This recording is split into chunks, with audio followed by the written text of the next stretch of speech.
Pagué $20.000 para la fiesta de cumpleaños de mi hijastro, pero ese día mi esposa invitó al padre del niño, y luego ellos tres me dijeron que me fuera y que los dejara ser felices, así que dejé de pagar sus cuentas, y ahora vienen a mí, suplicando ayuda. Me llamo Samuel, y todo empezó con Eliana, la mujer que pensé que sería mi compañera para siempre. Yo tenía 34 años, un buen trabajo como ingeniero en una empresa de construcción, y una vida estable. A ella la conocí por una reunión de trabajo, pero no era ninguna ingeniera ni arquitecta. Era la encargada de preparar el salón de reuniones, y de coordinar los pedidos de almuerzo durante las reuniones, pero desde la primera vez que la vi, quedé enamorado de repente. Si la conocieran, la mayoría estaría de acuerdo conmigo. Hasta que terminó la reunión, y no sé qué me pasó, pero algo en su expresión me hizo querer hablarle.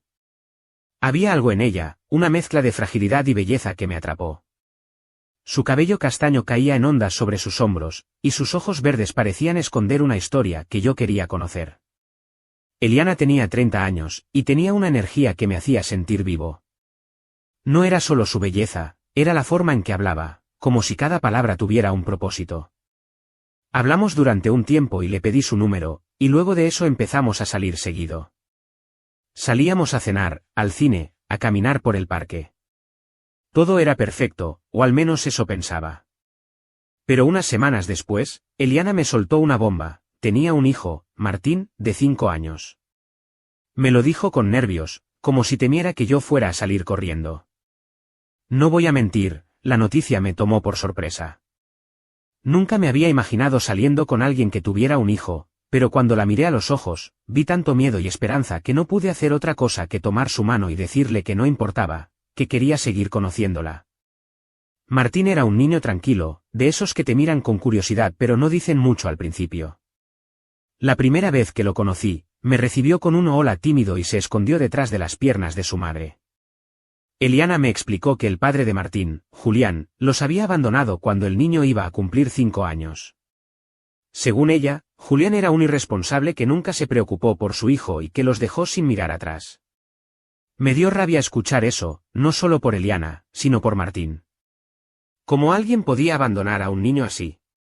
Decidí que, si iba a estar con Eliana, también iba a estar ahí para Martín. No solo como una figura paterna, sino como alguien en quien él pudiera confiar. Con el tiempo, me mudé con ellos. Eliana vivía en un apartamento pequeño, de esos que tienen paredes desgastadas y muebles que han visto mejores días. No era mucho, pero ella lo mantenía limpio y acogedor. Yo quería darles algo mejor, así que alquilé una casa más grande en un barrio tranquilo, con un patio donde Martín pudiera jugar. Cubrí el alquiler, las cuentas, todo. No lo hice porque me sintiera obligado, lo hice porque los quería. Eliana dejó su trabajo porque, según ella, quería pasar más tiempo con Martín. Yo no vi problema en eso. Ganaba lo suficiente para mantenernos a los tres, y me hacía feliz verlos cómodos. Martín empezó a abrirse conmigo. Al principio, era callado, pero poco a poco se convirtió en un niño risueño que me seguía a todas partes. Lo llevaba a la escuela, lo ayudaba con sus tareas, y los fines de semana nos íbamos de aventura. Lo llevé a parques de diversiones, a esos donde las montañas rusas te hacen gritar hasta quedarte sin voz. Recuerdo la primera vez que lo subí a una, tenía los ojos como platos, pero cuando terminó, me abrazó y dijo que era lo mejor del mundo. Le compré consolas de videojuegos, ropa nueva, juguetes. Todo lo que pedía, yo se lo daba. No porque quisiera comprarlo, sino porque quería que tuviera la infancia que yo no tuve. Mi papá murió cuando yo era pequeño, y mi mamá tuvo que trabajar doble para sacarme adelante. No quería que Martín sintiera esa falta. Eliana también parecía feliz. Me decía que nunca había conocido a alguien como yo, que era un regalo del cielo. Me llenaba de besos, me cocinaba mis platos favoritos, y por las noches nos quedábamos hablando de nuestros planes. Hablábamos de casarnos, de tener otro hijo, de viajar juntos.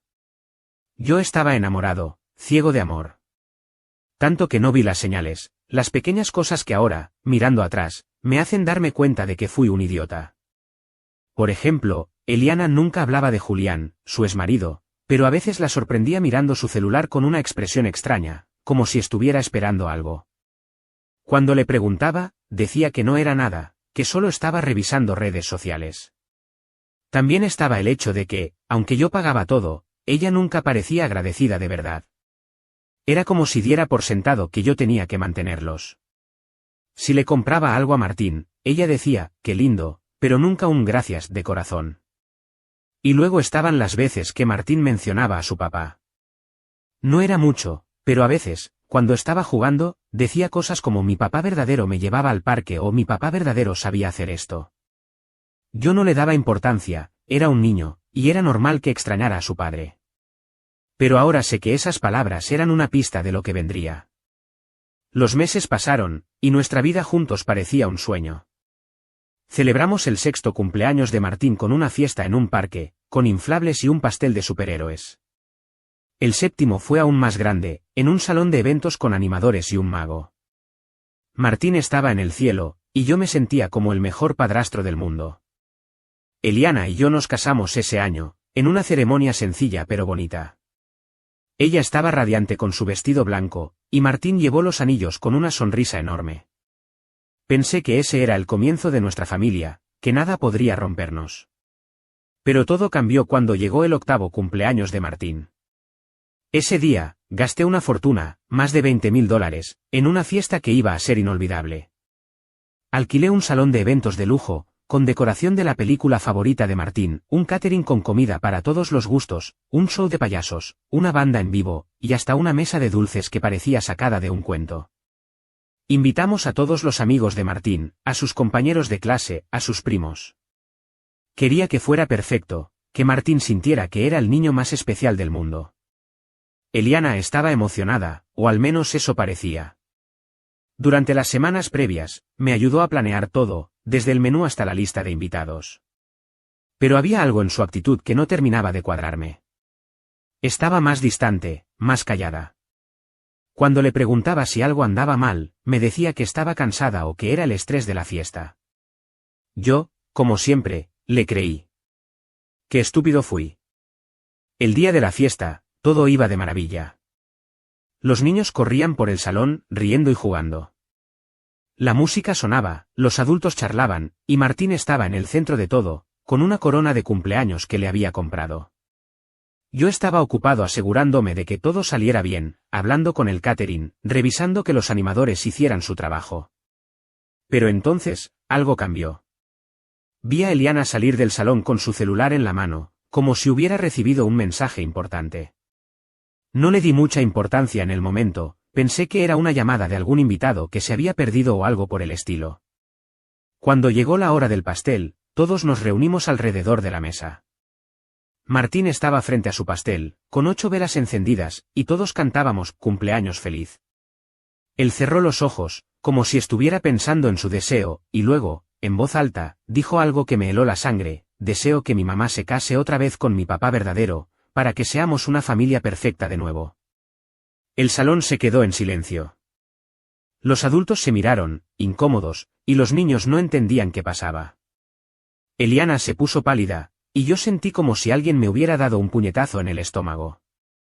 Intenté sonreír, hacer como si no fuera gran cosa, pero por dentro estaba destrozado. ¿Eso era lo que Martín quería? ¿Después de todo lo que había hecho por él? Miré a Eliana, esperando que dijera algo, que corrigiera a Martín, pero ella solo bajó la mirada y empezó a cortar el pastel como si nada hubiera pasado. No quise hacer un escándalo delante de todos, así que me tragué el dolor y seguí con la fiesta. Pero algo dentro de mí se rompió ese día. Y lo peor estaba por venir. Después de que Martín sopló las velas, el ambiente en la fiesta se volvió incómodo. Los adultos fingían que no habían escuchado nada, charlando entre ellos con sonrisas forzadas, mientras los niños seguían corriendo y gritando. Yo me quedé parado ahí, con una bandeja de pastel en la mano, sintiendo que el suelo se abría bajo mis pies. Miré a Eliana, esperando alguna explicación, pero ella estaba ocupada cortando el pastel, evitándome la mirada. Su silencio era como una puñalada. ¿Por qué no decía nada? ¿Por qué no le explicaba a Martín que eso no era posible, que nosotros éramos una familia ahora? Intenté calmarme. Me dije que Martín era solo un niño, que no entendía lo que sus palabras significaban. Quizás extrañaba a su papá, Julián, y era normal que un niño soñara con sus padres juntos. Pero algo en mi interior no me dejaba tranquilo. Había algo en la forma en que Eliana actuó, en su silencio, en cómo esquivó mis ojos. Decidí no hacer un escándalo delante de todos. Había gastado $20.000 en esa fiesta, y no iba a dejar que un comentario de un niño arruinara el día. O al menos, eso intenté. Seguí con mi papel de anfitrión perfecto. Sonreí, hablé con los invitados, me aseguré de que los payasos hicieran su show y de que el catering no se quedara sin comida. Pero no podía sacarme de la cabeza la imagen de Eliana mirando al suelo, como si escondiera algo. Y luego, mientras los niños jugaban en el área de inflables, noté que ella no estaba en el salón. Había desaparecido otra vez, como antes, cuando la vi salir con su celular. Esta vez, no lo dejé pasar. Le pedí a una de las mamás que vigilara a Martín un momento y salí a buscarla. El salón de eventos estaba en un lugar grande, con un jardín trasero y un estacionamiento. Primero revisé el baño de mujeres, pero no estaba ahí. Luego salí al jardín, pensando que quizás estaba tomando aire. Nada. Finalmente, me dirigí al estacionamiento, un lugar oscuro donde apenas llegaba la luz de las lámparas del salón. Y ahí, en un rincón, los vi. Eliana estaba contra una pared, y un hombre estaba frente a ella, demasiado cerca. Sus manos estaban en sus hombros, y ella no lo apartaba. Al principio, no lo reconocí, pero cuando él giró la cabeza, lo supe. Era Julián. El ex de Eliana, el padre de Martín, el hombre que, según ella, los había abandonado sin mirar atrás. Y no solo estaban hablando. Se estaban besando. Un beso lento, íntimo, como si el mundo a su alrededor no existiera. Sentí que la sangre se me subía a la cabeza. Todo mi cuerpo temblaba de rabia, de dolor, de incredulidad. ¿Cómo podía estar pasando esto? Yo, que lo había dado todo por ella y por Martín, que pagaba cada maldita cuenta, que alquilé una casa para que vivieran cómodos, que gasté una fortuna en esa fiesta, y ella estaba besándose con ese tipo en un estacionamiento. Di un paso adelante, y mi zapato crujió contra una piedra. Ellos se separaron de golpe, y Eliana me miró con los ojos abiertos, como si hubiera visto un fantasma. ¿Qué demonios está pasando aquí?, grité, sin importarme quién pudiera oírme. Eliana tartamudeó. Samuel, no es lo que piensas, yo. No es lo que pienso, ¿eh? Me acerqué a ellos, sintiendo que podía explotar en cualquier momento. Julián dio un paso atrás, pero no parecía intimidado. Era un tipo alto, con una barba descuidada y una sonrisa arrogante que me dieron ganas de borrarle de un puñetazo. ¿Y tú quién eres, el gran Julián, que dejó a su hijo y a su mujer tirados? ¿Qué haces aquí? Tranquilo, amigo, dijo Julián, levantando las manos como si quisiera calmarme. Solo vine a ver a mi hijo en su cumpleaños. No busco problemas. ¿Tu hijo? Me reí, pero no era una risa de alegría, era de pura incredulidad. El hijo al que no le has dado un centavo en años, el hijo al que yo mantengo, al que llevo a la escuela, al que le compro todo lo que necesita, ese hijo. Eliana intentó ponerse entre nosotros. Samuel, por favor, no hagas esto. No aquí. ¿Que no haga qué, Eliana?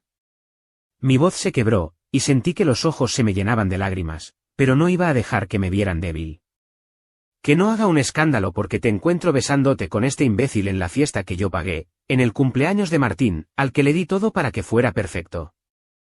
La gente empezó a salir del salón, atraída por los gritos. Algunos amigos de Eliana, padres de los compañeros de Martín, incluso los animadores de la fiesta. Todos nos miraban, y yo sentía sus ojos como agujas. Pero no me importaba. Estaba harto de fingir, harto de ser el bueno, el que siempre ponía la otra mejilla. Samuel, baja la voz, suplicó Eliana, pero su tono no era de arrepentimiento. Era como si estuviera molesta porque los estaba avergonzando. ¿Bajar la voz? Me giré hacia Julián, que seguía con esa maldita sonrisa. ¿Y tú, G? ¿Crees que puedes aparecer de la nada, besar a mi esposa y quedarte como si nada? Vete de aquí antes de que te saque a golpes. Julián se rió, y eso fue la gota que colmó el vaso. Di un paso hacia él, con los puños apretados, pero antes de que pudiera hacer algo, Eliana se puso frente a mí y me empujó. No fue un empujón fuerte, pero fue suficiente para detenerme. Y entonces dijo algo que nunca olvidaré: Samuel. No hagas esto más difícil. Julián tiene derecho a estar aquí. Es el padre de Martín. Me quedé congelado. ¿Derecho? ¿El tipo que los abandonó tenía derecho? Y yo, que lo había dado todo, ¿no? Antes de que pudiera responder, vi a Martín correr hacia nosotros, con su corona de cumpleaños torcida. Alguien debió haberlo llamado, porque sus ojos estaban llenos de lágrimas. Papi gritó cuando vio a Julián, y corrió hacia él con los brazos abiertos. Julián lo levantó, como si fuera el padre del año, y me miró con esa sonrisa de superioridad. Sentí que el mundo se me venía abajo. Todo lo que había construido con Martín, todas las veces que lo llevé a parques, que jugamos videojuegos juntos, que lo abracé cuando tenía miedo, ¿no significaban nada? Martín, ven aquí, dije, tratando de mantener la calma. Pero él se aferró a Julián, y entonces dijo algo que me rompió el corazón en 1000 pedazos: quiero estar con mi papá y mi mamá. Tú no eres mi papá, Samuel. No sé cómo describir lo que sentí en ese momento. Era como si alguien me hubiera arrancado el alma. Miré a Eliana, esperando que dijera algo, que le explicara a Martín que eso no estaba bien, que yo era parte de su familia. Pero ella solo bajó la mirada, y entonces supe que estaba de acuerdo con él. Eliana, dije, con la voz temblando. Dime que no estás de acuerdo con esto. Dime que no quieres que me vaya. Ella levantó la cabeza, y por un segundo, pensé que iba a pedirme perdón, que iba a decir que todo era un malentendido. Pero en cambio, dijo: Samuel, creo que es mejor que te vayas. Necesitamos espacio, para ser felices. ¿Felices? ¿Sin mí? Después de todo lo que había hecho por ellos, ¿me estaban echando como si fuera un estorbo? Miré a Julián, que seguía sosteniendo a Martín, y luego a Eliana, que no tenía ni una pizca de remordimiento en los ojos. Y entonces lo entendí. No era solo el deseo de Martín. Esto era algo que ellos ya habían planeado. Julián no había aparecido de casualidad. Eliana lo había invitado, y los dos habían estado hablando a mis espaldas. Todo el tiempo que yo estuve pagando las cuentas, organizando la fiesta, siendo el idiota que creía en nuestra familia, ellos estaban conspirando para sacarme de sus vidas. La rabia me quemaba por dentro, pero no iba a darles el gusto de verme destrozado. Me acerqué a Eliana, tan cerca que podía ver el nerviosismo en sus ojos, y le dije: ¿quieres que me vaya? Perfecto. Pero no esperes que siga pagando por tu vida ni un segundo más. Me di la vuelta y caminé hacia mi auto, ignorando las miradas de los invitados, los susurros, la voz de Eliana llamándome. No miré atrás. Subí al auto, arranqué, y manejé sin rumbo, con las manos temblando en el volante. No sabía a dónde iba, pero sabía que no podía volver a esa casa, a esa vida. Había dado todo por Eliana y Martín, y ellos me habían traicionado de la peor manera. Esa noche, me quedé en un hotel. No podía dormir. Cada vez que cerraba los ojos, veía a Eliana besando a Julián, a Martín llamándolo papi, a los tres diciéndome que me fuera. Pero entre todo ese dolor, empezó a crecer algo más, una determinación fría y clara. Si ellos querían vivir sin mí, que lo hicieran. Pero no iba a seguir siendo su cajero automático. No iba a darles ni un centavo más. Al día siguiente, cancelé todas las cuentas que pagaba, el alquiler de la casa, la luz, el agua, el internet, los celulares. Todo. Llamé al dueño de la casa y le dije que no renovaría el contrato, que Eliana y Martín tendrían que irse en un mes. Y luego fui a la casa, cuando sabía que no estaban, y empaqué mis cosas. No toqué nada de lo que les había comprado, los juguetes de Martín, la ropa, la consola de videojuegos. Que se lo quedaran. Pero no les iba a dejar la casa, ni un lugar donde seguir viviendo de mí. Cuando Eliana se enteró, empezó a llamarme. Dejó mensajes de voz, primero furiosa, diciendo que cómo podía ser tan cruel, que Martín no tenía la culpa. Luego, los mensajes se volvieron súplicas: Samuel, por favor, no nos hagas esto. Al menos déjanos la casa. No tenemos a dónde ir. Escuché cada mensaje, y cada uno me hacía sentir una mezcla de rabia y satisfacción. ¿Creían que podían echarme de mi propia vida y seguir viviendo como reyes? No, Se acabó. Una semana después, me reuní con Eliana en un café para hablar. Llegó con cara de cansada, con ojeras que no había visto antes. Martín no estaba con ella, dijo que lo había dejado con su mamá. Intentó tomarme de la mano, pero la aparté. Samuel, lo siento, dijo, con la voz temblorosa. Me equivoqué. No sé qué me pasó. Julián, él me buscó, y yo pensé que quizás podía darle otra oportunidad por Martín. Pero no quiero perderte. La miré a los ojos, buscando alguna señal de que hablaba en serio. Pero no vi nada. Solo vi a una mujer que estaba asustada porque su mundo de lujos se estaba derrumbando. Lo sientes, dije, con una risa amarga. Lo sientes porque te equivocaste, o porque ya no tienes quien pague tus cuentas.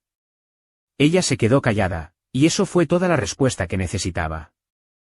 Me levanté, dejé unos billetes para el café, y le dije, no te doy ni un centavo más, Eliana. Búscate la vida con Julián, ya que tanto lo quieres. Julián se fue, admitió Eliana, casi en un susurro. Dijo que no estaba listo para esto, otra vez. No pude evitar reírme. Era una risa amarga, llena de desprecio. ¿Se fue? ¡Qué sorpresa! El gran Julián, el padre perfecto, los dejó tirados otra vez. Y ahora vienes a mí, como si yo fuera tu cajero automático. No, Eliana. No te doy ni un centavo más, y me fui. Al final del mes, el dueño de la casa me llamó para decirme que Eliana y Martín se habían ido. No dejaron nada, solo un par de juguetes rotos, que le había rogado que los dejara quedar más tiempo, pero el dueño se negó. Eliana estaba llorando mientras salía de la casa, diciendo que no tenía a dónde ir, y eso fue todo lo que supe de ese día. El proceso de divorcio fue más rápido de lo que esperaba. Contraté a un abogado y presenté los papeles apenas unas semanas después. Eliana no tenía dinero para pelear, así que no puso mucha resistencia. Firmamos en una oficina fría, con un juez que apenas nos miró. Ella intentó hablar conmigo después, diciendo que lo sentía, que había cometido un error. Pero sus palabras no significaban nada. Eran solo ruido. Samuel, por favor, dijo, con lágrimas en los ojos. No quiero que terminemos así. Podemos arreglarlo. Por Martín. Por Martín. Me reí, aunque no había nada de gracioso. No uses a Martín como excusa. Lo hiciste por ti, Eliana. Siempre fue por ti. Querías a Julián, querías los lujos, querías todo sin dar nada a cambio. Ahora asume las consecuencias. No volvió a insistir, firmó los papeles y se fue, con la cabeza gacha. Supe por un amigo en común que había conseguido un trabajo como cajera en un supermercado. El sueldo apenas le alcanzaba para alquilar un cuarto pequeño en un barrio barato, donde vivía con Martín. No tenían muebles, solo un colchón en el suelo y una estufa vieja. Martín ya no iba a la escuela privada donde yo lo había inscrito, ahora estaba en una pública, con un uniforme que le quedaba grande porque Eliana no podía comprar uno nuevo. Una parte de mí sintió pena por Martín. No se merecía esa vida. Pero no era mi responsabilidad. Yo no era su padre, como él mismo me lo había dicho. Y Eliana, ella se lo había buscado. A veces, pienso en Martín y espero que esté bien. Pero no es mi carga. Eliana quiso jugar con mi corazón y mi dinero, y ahora vive con las consecuencias. Yo, en cambio, estoy libre. Suscríbete para más historias diarias.